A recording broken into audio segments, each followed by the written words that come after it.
Back when the summer started, Maryland only had 2 commits in their 2023 recruiting class. But then the month of June happened and they just kept getting commit after commit after commit. And the person that started it all was McDonough's Tamarus Walker.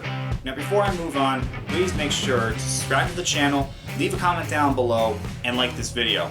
So Tamarus was someone that had attended a camp that was done by Maryland back in early June. And they were impressed with him.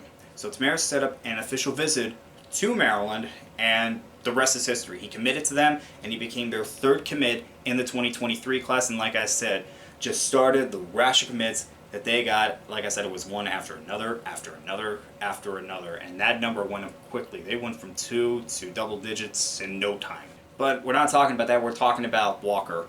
And this is somebody that is 6'4", 305 pounds. Now he plays guard at McDonough, but he's going to be a center in college. For anybody that is concerned about where he's ranked, don't be. Like I said, I think he's very underrated, and Maryland under Mike Locksley has proven to find really good offensive linemen no matter where they're ranked. Let's just take a look. Last year they had Mason Lansford and DJ Glaze as a big part of the offensive line, and those guys were ranked lower than Walker. Mason started as a redshirt sophomore, and DJ Glaze should have been a full-time starter as a redshirt freshman. So I'm not doubting their ability to find talent, and I'm not doubting their ability to develop that talent. So he is in really good hands in Maryland. Now, as for Walker himself, in the run game, he's a mauler. That's the best way to describe him. If he gets his hands on you, you are not getting by him. He keeps his feet moving, and this is a guy that pulls very, very well. Saw him do that a few times, and it was as smooth as butter with him pulling. And when I say you're not going to get off of him, you're not going to get off of him. He's too strong to let that happen. And like I said, at 6'4", 305 pounds, that is above average height for an interior offensive lineman.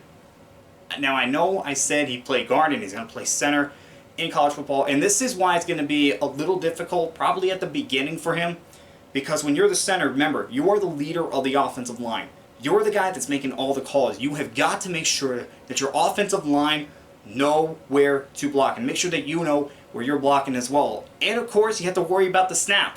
It's not as easy as centers make it look. It takes a lot of training. I think he can do it. I definitely think he can do it, but I don't know how long it's going to be before he can. Now in the passing game, there wasn't really a lot of him pass blocking in his highlights, but he's fine.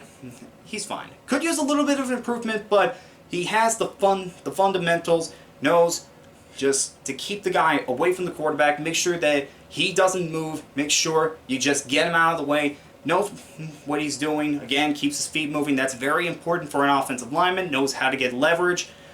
If your feet stop moving as an offensive lineman, you're done, and he makes sure to keep his feet moving, so he's fine on that regard. He's fine.